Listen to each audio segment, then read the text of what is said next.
What is our third main topic today? This comes to us from King Tannic, aka Israel. Yes, finally, according to Stephen Campea Jr.'s Instagram, Pete Davidson and Michelle Yeoh have been cast in Transformers: Rise of the Beasts. Davidson will voice the Autobot Mirage, and Yeoh will voice the Maximal Airazor. I know for a lot of people, the Transformers franchise has been hit or miss, but I think that this is an amazing announcement. What do you think of the news? And does this up your excitement for the film? Thanks. All right, thanks a lot for saying that, Contentic. Now, look, I'm a Transformers kid. I grew up. That was my toy. Wasn't that your wallpaper? No, see, it wasn't my wallpaper. It was better than that, Aaron.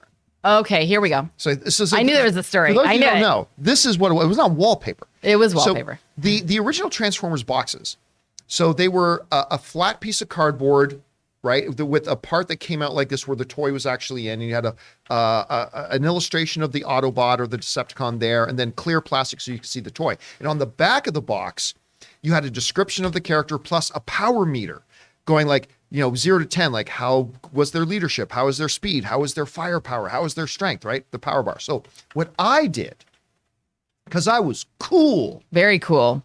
Was I would cut out the front illustration and then cut out the description in the power bar at the back. And then I would put that up on my bedroom. I would tape it up on my bedroom wall.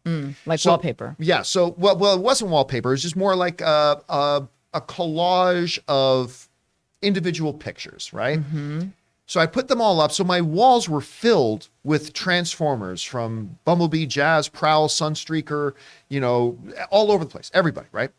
Now, it might surprise you to know that I didn't have a lot of girls in my room at that time. No. Yeah, shocking. But that is what I did. I am a Transformers. That's a great example of it. When do we get to the part where you were cool?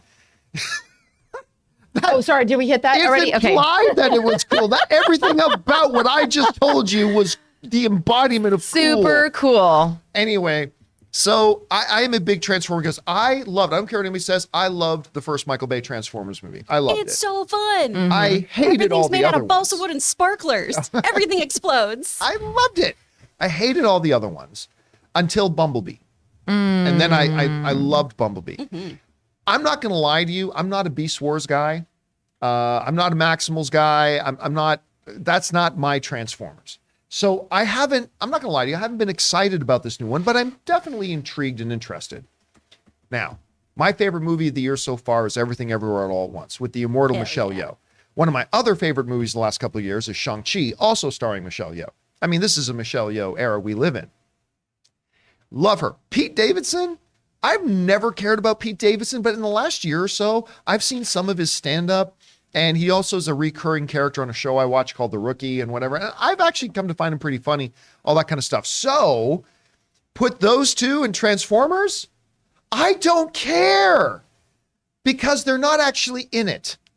They're doing a couple of voices. And quite frankly, that means they're in it. As much as I love Michelle Yeoh, and as much as I actually kind of like Pete Davidson, these should be professional voice actors doing these roles. Honestly, it really, really should. Now, if you put Michelle Yeoh in this movie, well, now you got my attention.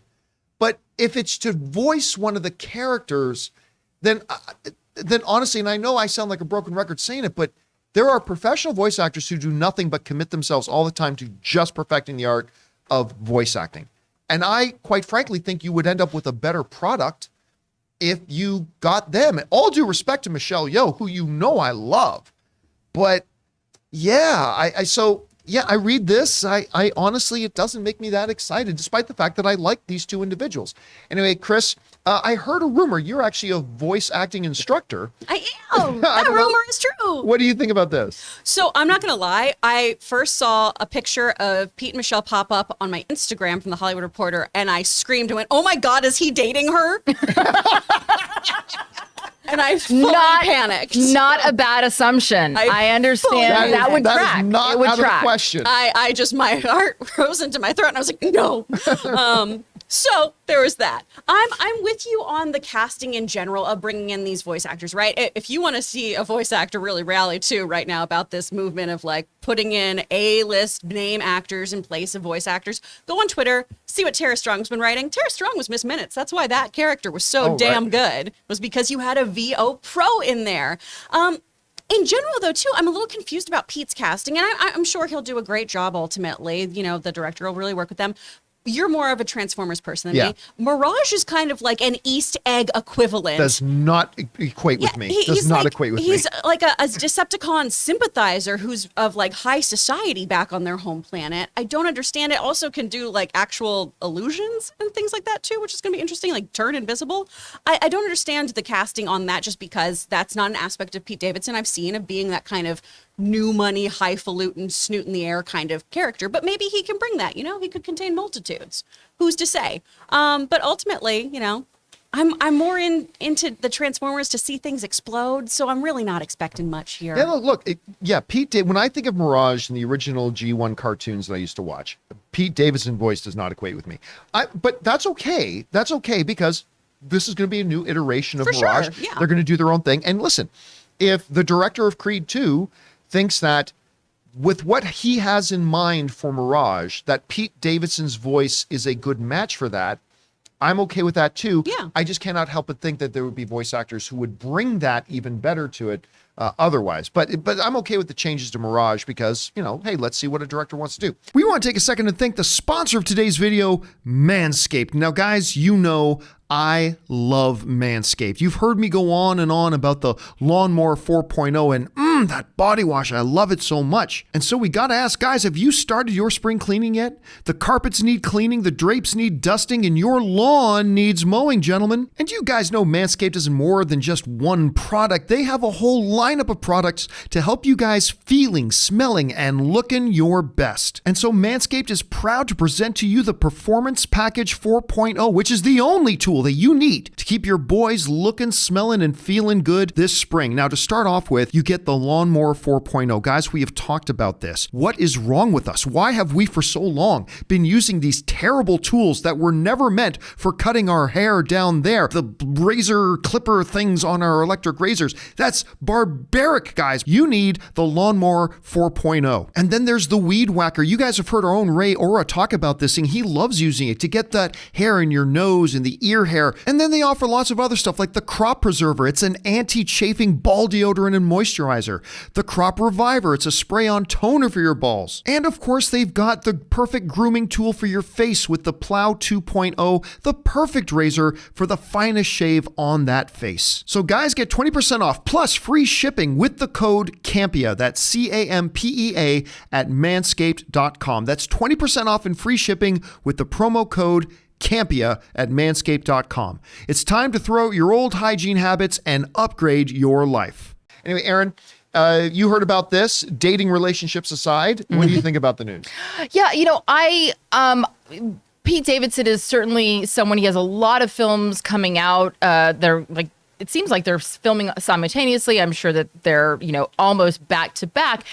And I'm happy to see that because I feel like Pete Davidson was starting to get a lot more attention for his, high profile girlfriends than he was for his comedic ability. And I've always really enjoyed the stuff that he did on SNL, especially when he would be self-deprecating on Weekend Update. Weekend Update. You know, that was some of my favorite. And his stand-up is really funny.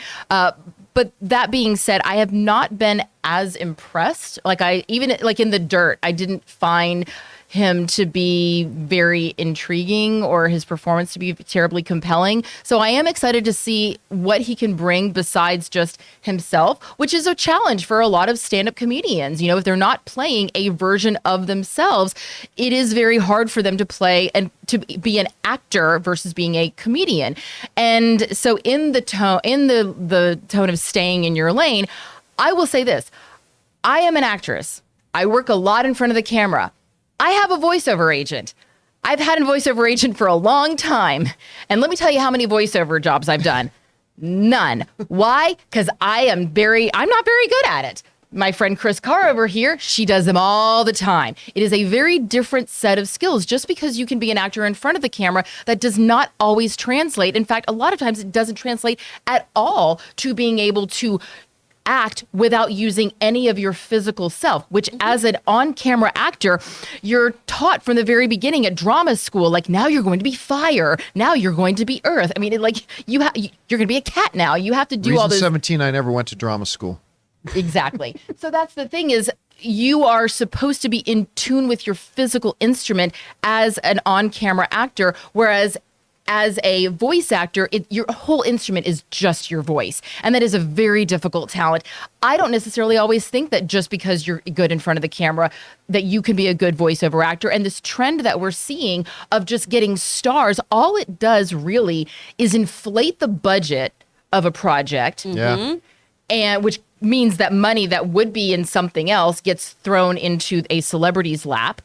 And it has this false idea that because of a certain celebrity, that's going to be the reason why someone goes and sees a movie. Yes, Shrek had Eddie Murphy and Cameron Diaz and Michael Myers. Sorry, Mike Myers, not Michael Myers. They are all still alive. However, I think that Shrek, because it was such a good film, would have been just as successful if you had 3 relatively unknown but incredibly talented voice actors. So I'm with you. I don't necessarily think that we need someone like Michelle Yeoh or Pete Davidson for this film to be successful. And I wish that they would be giving that job to someone who is a professional voice actor and let Michelle Yeoh and Pete Davidson go back to in front of the camera where we can see them and really appreciate them. I have a quick question for you, Chris. Generally speaking, because maybe not Shrek, maybe not the main voice, but what would say a voice performer like this, how much time would they spend at the studio doing, say, a secondary character or something like that for a movie? How long do you think that would take? Maybe going to be in there for 2 sessions. So like a couple of days? Yeah, that's it, really. Because a lot of voice actors, too, it's time is money, right? And so you want to get in and out, and you also don't want to disturb your instrument, so you don't want to be in the booth for more than 6 hours. That's bananas if someone tries to book you that long, usually, anyway. That's usually the most I do.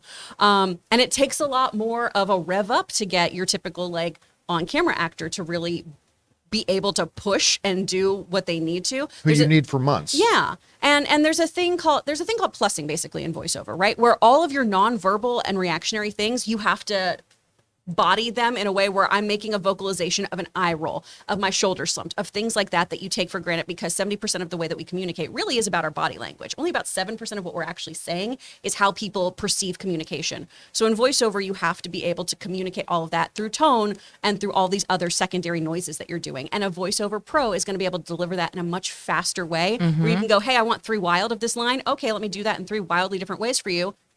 And we move forward. All right, guys, question is for you. What are your thoughts on this? Are you looking forward to the new Transformers movie? I admit my enthusiasm is tempered for it, but I certainly hope it's great. What do you think about the new additions to the voice cast? Maybe you think it's fantastic, because I do love these two, but I don't really need for them to be the voices of these characters. I don't know. How do you feel about it? Whatever your thoughts are, jump down to the comment section below and leave your thoughts there.